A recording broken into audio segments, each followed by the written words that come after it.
নমস্কার বন্ধুরা, আমার চ্যানেলে আপনাদের সবাইকে স্বাগত জানাচ্ছি। আপনাদের অনেকেরই একটা প্রশ্ন ছিল যে নতুন করে যারা বৃদ্ধ ভাতা, বিধবা ভাতা কিংবা প্রতিবন্ধী ভাতার ফর্ম জমা করেছেন তাদের টাকা কবে থেকে দেওয়া শুরু হবে। আবারও এই আগস্ট মাসেও কিন্তু 1,000 টাকা করেই আপনারা বৃদ্ধ ভাতা, বিধবা ভাতা কিংবা প্রতিবন্ধী ভাতার টাকা পেয়েছেন।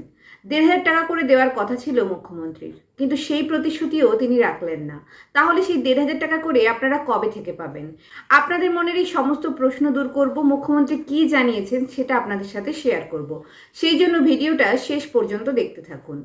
মুখ্যমন্ত্রী জানিয়েছেন যারা আগের মুখ্যমন্ত্রীর আমলে ফর্মগুলো জমা করেছিলেন, ভোটের আগেই একটা শিবির করা হয়েছিল আগের মুখ্যমন্ত্রীর আমলে, সেখানেও অনেকে নতুন করে এই বৃদ্ধ ভাতা, বিধবা ভাতা কিংবা প্রতিবন্ধী ভাতার ফর্ম জমা করেছিলেন। সেই ফর্মগুলোকে কিন্তু জোর দেওয়া হচ্ছে না। মানে সেই ফর্মগুলো যারা ফিল আপ করেছিলেন তাদের টাকা নতুনদের মুখ্যমন্ত্রী অতটাও গুরুত্ব দিচ্ছেন না। মুখ্যমন্ত্রী যে জনকল্যাণ শিবির করেছিলেন, সেই জনকল্যাণ শিবিরে যারা যারা নতুন করে ফর্ম জমা করেছেন তাদের টাকাগুলো দেওয়ার ব্যবস্থা করা হবে। খুব তাড়াতাড়ি সেই টাকাগুলো ছাড়ার ব্যবস্থা করা হবে এবং এই আগস্ট মাস পর্যন্ত 1,000 টাকা করে দেওয়া হয়েছে, সেপ্টেম্বর মাস থেকে 1,500 টাকা করে দেওয়া হবে। এটা মুখ্যমন্ত্রী জানিয়েছেন, কিন্তু তিনি এটাও জানিয়েছেন যে ভোটের আগে তিনি প্রতিশ্রুতি দিয়েছিলেন যারা বৃদ্ধ ভাতা, বিধবা ভাতা কিংবা প্রতিবন্ধী ভাতার টাকা পেতেন 1,000 টাকা করে, তাদেরকে 2,000 টাকা করে দিয়ে দেওয়া হবে। এটা নিয়েও তিনি জানিয়েছেন যে তার এখন অর্থ সংকট রয়েছে, সেই কারণে সেই কথাটা এখন তিনি রাখতে পারছেন না। তার মানে এই নয় যে তিনি এই কথাটা রাখবেন না, এই কথাটা তিনি রাখবেন, কিন্তু তার জন্য কিছুটা সময় লাগতে পারে।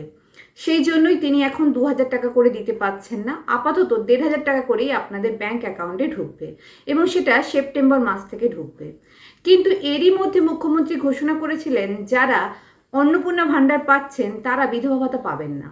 তাহলে এই মাসে, আগস্ট মাসে বিধবা ভাতার টাকা তিনি দেন কিনা সেটাই দেখার। যদি আপনারা অন্নপূর্ণা ভাণ্ডার এবং বিধবা ভাতার টাকা দুটো একসাথে পেয়ে থাকেন তাহলে বুঝবেন যে আপনাদের টাকাটা বন্ধ করা হয়নি। এবং আপনারা যদি জনকল্যাণ শিবিরে এই ফর্মগুলো না জমা করে থাকেন, নতুনদের কথা বলছি, তাহলে আপনাদের এখন কি করণীয়?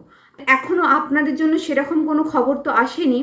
অনেকেই জনকল্যাণ শিবিরে গিয়ে করেছেন, কিন্তু যারা পুরনো ছিলেন তারা তো আর নতুন করে ফর্ম ফিল আপ করেননি, যারা অলরেডি এইটার টাকা পেতেন।